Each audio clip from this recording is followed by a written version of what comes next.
Ozzie and Harriet. So settle back in your easy chairs and enjoy another delightful half hour with all the Nelsons. Ozzie Nelson, of course, plays the part of the head of the Nelson household, Ozzie. And here is his lovely wife, Harriet Nelson, who keeps the family on an even keel. Hello, Harriet. The smiling young teenager we now see is David Nelson, older of the two Nelson boys and played by David Nelson. And here we have the youngest of the Nelsons, the little guy with the twinkle in his eye, Ricky Nelson, played by Ricky Nelson. The Nelsons' next-door neighbor, Mr. Thornberry, better known as Ozzie's pal Thorny, is played by Don DeFore.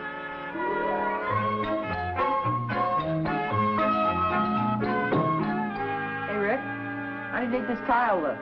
Just as good as the man that's wearing it. In that case, it'll all look pretty good. Heck, it's your tie, David. I don't want to wear it. Don't worry, you won't. What are you doing? I'm just trying this tie on Sylvester here. How do you think it looks? Pretty jazzy, boy. I think you're going to an awful lot of trouble just for a school dance. Well, this isn't an ordinary dance. This is a real special deal. Big man. Very social. Here, how's that look? Very good. If you ask me, I think you ought to stay home and send Sylvester to the dance. Sylvester? Who's Sylvester? Oh, haven't you met Sylvester yet, Mom? May I present my mother? This is Sylvester Coathanger, Mother. Oh, how do you do? My, he has a very limp handshake. Yeah, he's also got on David's good pants. That's all I see. Is that what you're going to wear to the dance, David? Yes, ma'am. I'm going to wear this coat here, too. I hope this outfit looks as good on David as it does on Sylvester here. Yes, you said that before, ma'am. Who are you taking to the dance, David? A new girl in town, Mom. Oh? What's she like? I don't know. I've never taken her out before. Oh? Sort of a blind date? Oh, not exactly. I've seen her before. She just hasn't seen David. I think she's pretty special. Yeah, she is. I'm lucky to be taking her out. That's the smartest thing you've said all morning. Well, she sounds like a very attractive girl. How did you happen to meet her? Oh, she has a couple of classes with me, and I've been helping her in algebra. You helped her. Yeah, what's wrong with that? What a dope she must be. You're just about passing yourself. Why don't you get lost? You think I need a haircut, Mom? No, I think it looks very nice, David. Who's doing your waves this season, dearie? Where'd you get lost, will you? You know, now that you mention it, David, I think maybe you could stand a trim in the back. Well, as long as it's not absolutely necessary. I'd like to save the money if I could. Oops. Looks as if I came in at the wrong time. Yes, sir. Just mentioned money and Pop's right on the spot. Oh, you're not whistling Dixie. Poor old Pop's always on the spot when it comes to money. Oh, well, you're so right. It seems the boys could use an advance on their allowance, and I need a couple of dollars for the paper boy and the bread man. Oh, don't go any further. I'll settle for as far as you've gone now. That's what I like, a man of action. I'll drink to that. See, it looks as if your mother's first. She has seniority. What does that mean, Pop? It means Mom's a little older than Never you. mind. Means I'm a little bigger than you are. You'll have to wait, Harriet. I have nothing smaller than a 5, and I know Oh, you I'll only take want that. a couple. Oh, afraid we're in trouble here. I only have a $10 bill left. I'd like to have that same trouble, boy. Here, for you, Pop. Really, Dave? A $10 bill it is.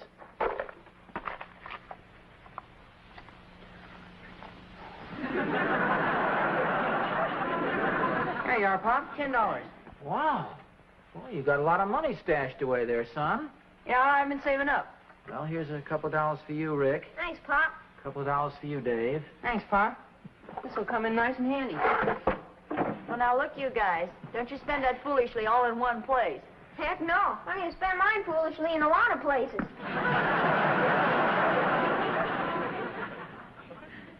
Yeah, that's quite a bundle David has stashed away there, isn't it? Well, I'm not surprised. Well, what do you mean? Well, he's been taking his lunch to school almost every day for a week now. Oh? And not only that, he never rides the bus anymore. He either walks or he rides with one of his friends. Oh, he must be saving up for some special occasion. Yes, didn't he say something about going to a school dance tonight? Yes, but the tickets are already paid for. I think you may be on the right track, though. In what way? Well, it seems he's taking some new little girl at school. And evidently she's pretty hot stuff because David's been helping her with her algebra. And that's just not like David. Well, he's probably saving up his money just to make a big impression on this girl at the dance. Who is this little girl, Harriet? Do you know her? Well, no, but I'm sure she's very nice if David likes her. Oh, yes, of course. It's just that David is so naive, I'd hate to have him get in the clutches of some little gold digger. If there's anything I can't stand, it's a mercenary female. Oh, I'm sorry to hear you say that, dear. Well, what do you mean?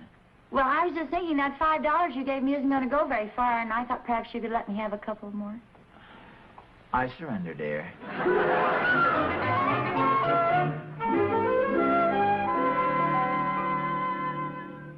Hey, Oz. Oh, hi, Thorny. Hi. I think this notebook belongs to David. Oh, yeah, that looks like his. Thanks a lot. He left it over at our place last night. He and Will were collaborating a little homework. Oh, I'm glad to know the boys are showing that much interest in their studies these days. Well, I offered Will a little bonus to bring his marks up. You know how kids are this age. They're always a little short of funds. Well, maybe Will is, but by golly, David is loaded. Yeah? Yeah, I wanted to change at 10 this morning, and he had the change for it just like that. No kidding. Where does he get it all? Well, evidently, he hasn't spent any money for about 6 months. He has money stashed all over his room. How do you like that? Yeah. I suppose he's going to the dance over at school tomorrow night. Yeah. He's going to take some new little girl just arrived in town. Oh. I know just what you're thinking, Thorny, and it's not true. What do you mean? Well, I can tell by the expression on your face that you think this little girl is some sort of a gold digger, and that David's just been saving up his money so he could squander it at the dance and make a big impression on this girl. No, I wasn't, Oz. But now that you mentioned it, it's just possible that he is saving up to buy her nice Valentine's Day gift. Valentine's? Is today Valentine's Day? Well, no, but tomorrow is. Oh, gee, I'm glad you mentioned that, Thorny. As a matter of fact, I'm just on my way downtown to buy Catherine a box of candy. I'll tell you what, Oz. Give me $5 and I'll buy you a box so you can give to Harriet. Oh, no, Thorny. Well, sure, Oz. It'll save you a trip down there. Well, it's a very nice thought, but after all, Valentine's Day is a very romantic occasion. And half the sentiment of it is the idea of taking the trouble and the pleasure of going down there and picking out the appropriate present for the one you're so fond of. Okay, Oz, you made the speech. Now, what kind do you want me to get for Harriet? One of those heart-shaped boxes with I love you on it? Oh, and Thorny, make sure that it's very delicate and sentimental and romantic looking. Okay. Don't forget I'm a romantic type fellow. Just a minute, Oz. I'm a rather practical, mercenary type of fellow. Give me the $5 first. Yeah, you dog,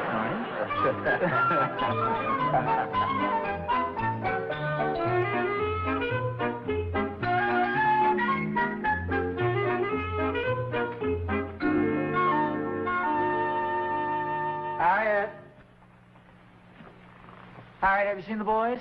Yes, I think they're both upstairs. Oh, I have David's notebook. Will Thornberry had it. Oh, well, I'm glad Will found it. David's been looking for it. Oh. Hey, how about this? Oh, do you think you should be looking through David's notebook?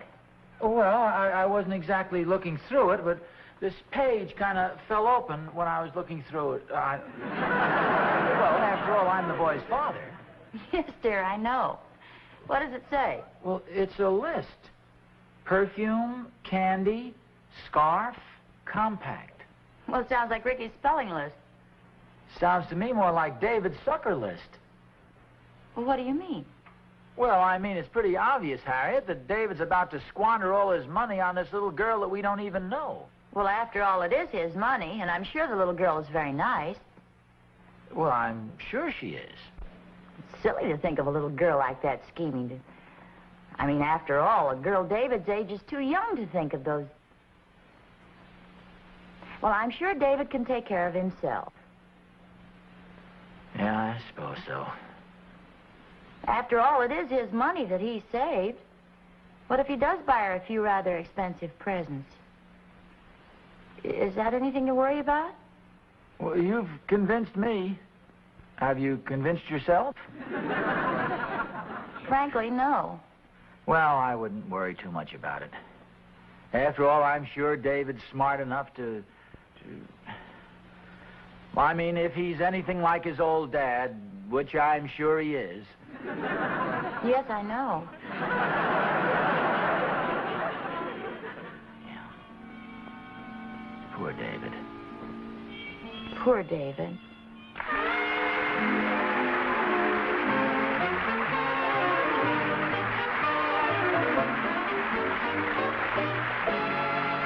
Ozzie and Harriet will be back in just a moment.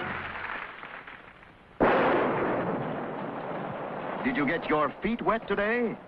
Were you in a draft from a window or a door or a drafty corridor? Did someone sneeze near you, showering germs on you?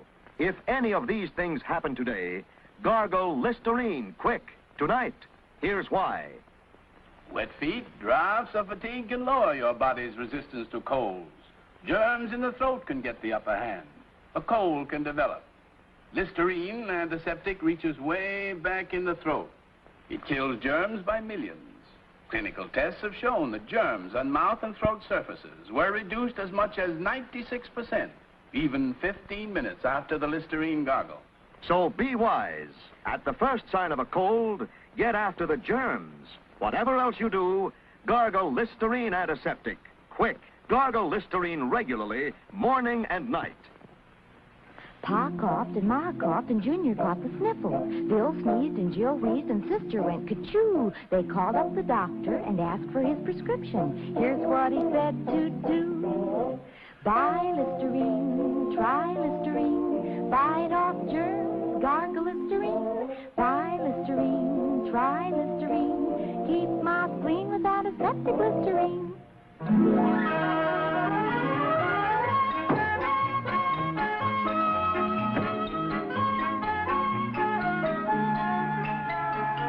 I know you have one more gift to figure out, sweetheart.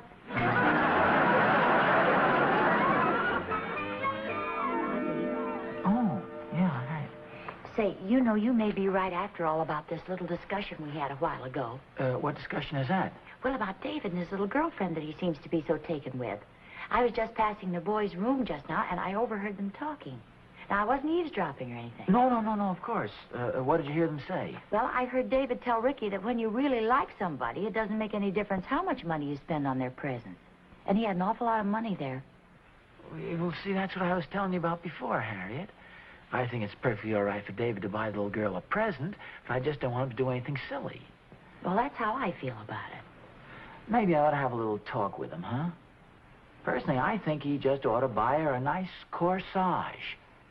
If that isn't enough for her, then I feel she's definitely not the girl for David. Well, maybe I shouldn't have told you about it. After all, it is his money. Yeah, well, yes, I know, but we don't want him played for a good thing either. Say, I have a thought. Maybe Ricky could mention the corsage idea to him. Ricky? Yes, the boys seem to talk over most of those things, and you could tell Rick how you feel, and he could act as sort of a go-between. Yeah, that might be a pretty good idea at that. You wait right here, and I'll tell him that you want to see him.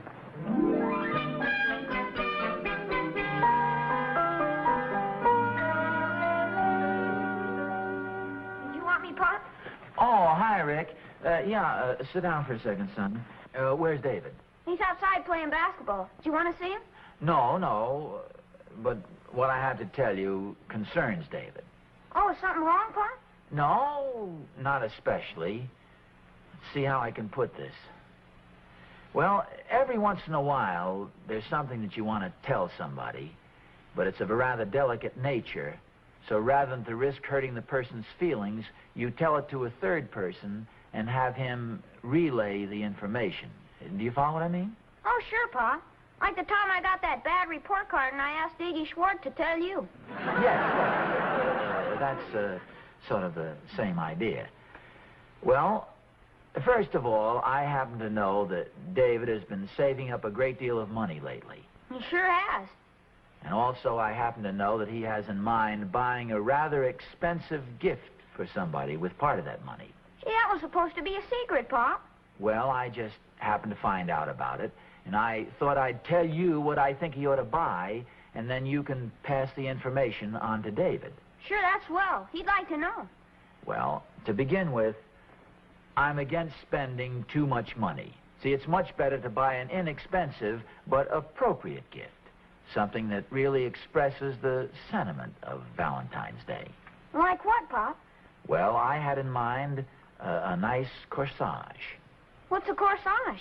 A corsage is a bunch of flowers that you pin to your shoulder. You wear across your shoulder. Gee, that sounds kind of sissy to me.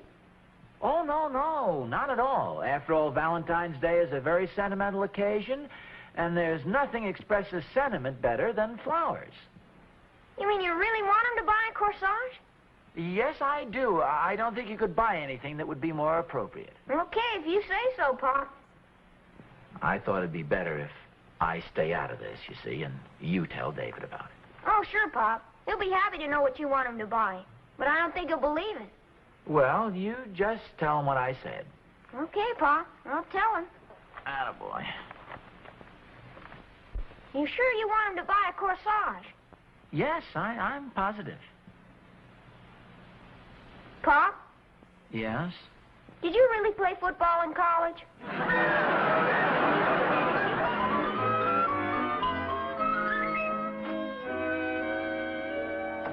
on, we can hide him in the hall closet. Why can't we give him to Mom and Pop now? Because Valentine's Day isn't until tomorrow. Oh, come on, David. I can't wait that long. I told you, we'll give him to him tomorrow. Hi, boys. Oh, hi, Mom. Hey, Mom. Well, what are you doing? Nothing at all. Looks like a little excitement around here, huh? The boys seem to have something mysterious going on. Oh, secrets, eh? Yeah, we're hiding your presents. Wait a minute. What's this about presents? Yeah, David, what's this about presents? Well, we might as well show you. Come on into the den. Yeah, we might as well show you. Well, this is a pleasant surprise. Yeah, I'll say it is. Here, this is for you, Mom. Oh. Happy Valentine's Day tomorrow. Well, it's a little ahead of time, but I'm always happy to receive a gift from my two boyfriends.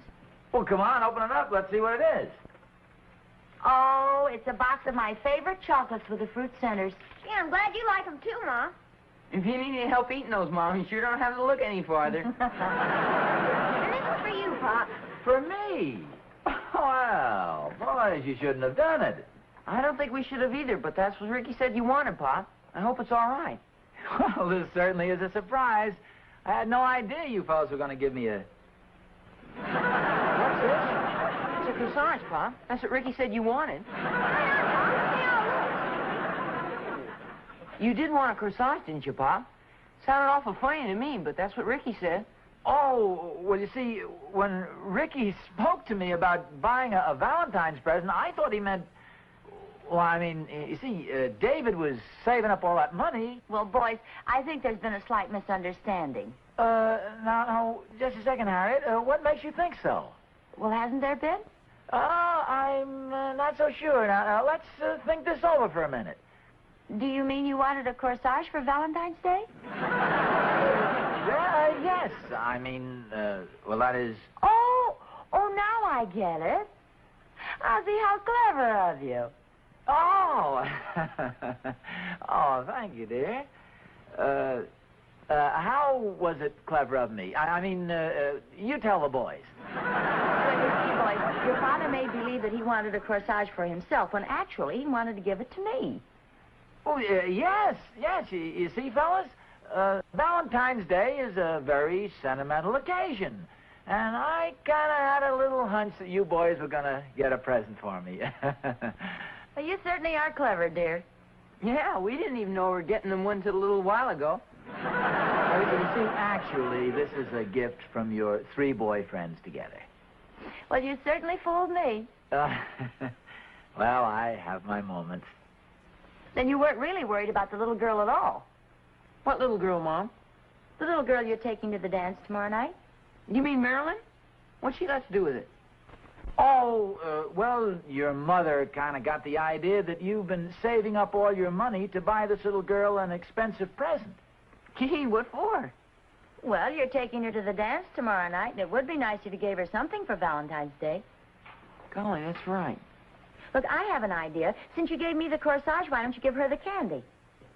What's this? Well, anyway, happy Valentine's Day. Hi, folks. Oh, hi, Hi, What's the present, Thorny? Oh, it's just a little something Oz had me pick up for him. Now, don't be so nosy, Harriet. Just a little St. Valentine's Day surprise. Oh, I'll take it, Thorny. Thank you. What is it, Pop? Oh, just a box of candy, David. I love you. Look at the corsage Ozzie gave me for Valentine's Day, Thorny. Well, Oz, I thought the box of candy. Oh, well, gee, Thorny, I was going to wait until tomorrow, but... Oh, gosh, you wouldn't be a surprise now anyway. So here, happy Valentine's Day to you, Thorny. You mean this is for me? Well, sure. What'd you think it was for? Gosh, I thought it was for Harriet. Oh, I've been fooling everybody today. You see, that's what I meant you to think. Gee, Oz, I didn't think you cared. You know me, Thorny. I'm kind of a sentimental guy at heart. Oh, gosh, Oz.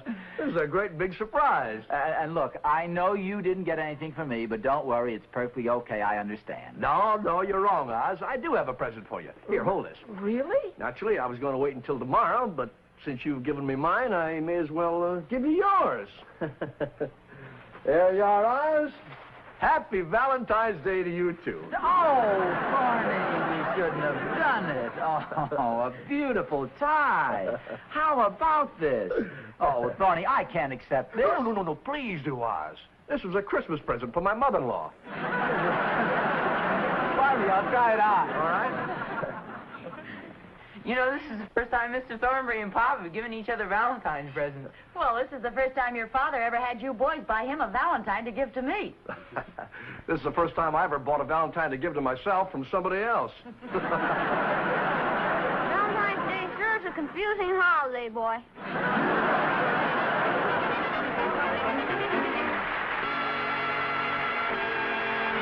Ozzie and Harriet will be back in just a moment.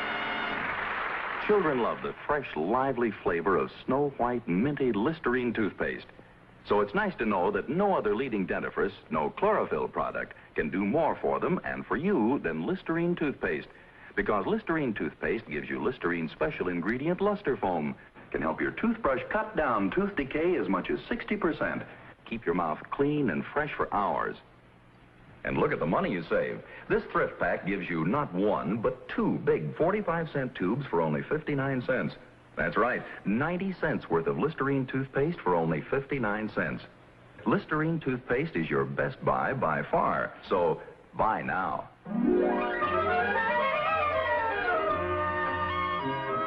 David? Yes, ma'am. Hello, dear. Hi, Mom. Well, how was the dance? Oh, swell. Well, that box of candy sure made a big hit with Marilyn. What's this? Well, don't you remember? You suggested I give her the box of candy for a Valentine's present. Oh, yes, well, I'm glad she liked it. She sure is a nice girl. Very considerate and very diplomatic. In what way, dear? Well, she didn't even say a word about the whole top layer being missing.